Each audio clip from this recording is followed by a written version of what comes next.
PubMed is a freely available database that allows users to search references and abstracts on science and health topics. When you do a search in PubMed, you are searching more than 30 million citations. It is important to note that PubMed only includes the full text of material when it's freely available online. You can get to PubMed by going to our library website, clicking on our databases icon, sort to P, and then clicking on PubMed. From here, you can either start your search or you can do an advanced search. I'm going to do a search on anxiety disorders in women. Before we look at the results, I want to point out that on the left side of the screen, you can refine your results.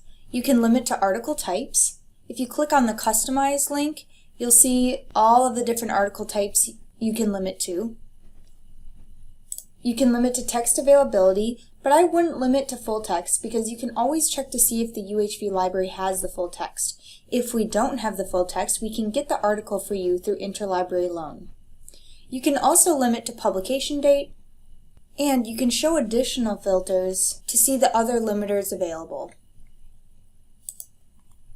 And on the right side of the screen, you will be able to pick how the articles are sorted, as well as the results by year. Now, let's look at the results. If we click on an article, you'll be able to see more information, as well as an abstract, which is a summary of the article. You can also see similar articles on the right side of the screen, which you can click on to look at. If you want to check to see if the UHV library has the material,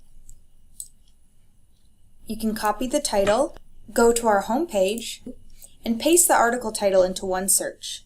This will search to see if we have the full text of the article, and you can see that the article is the first result and it has the PDF full text. If you can't find the article through one search, you can place an interlibrary loan request for the item. Just go back to our home page, click on the interlibrary loan icon, select Journal Article, and then fill out the rest of the information. Our interlibrary loan librarians will send the article to your email within 2 business days. Our interlibrary loan service is totally free. Remember, if you have any questions about searching in PubMed and finding material through the library website, please contact us for help.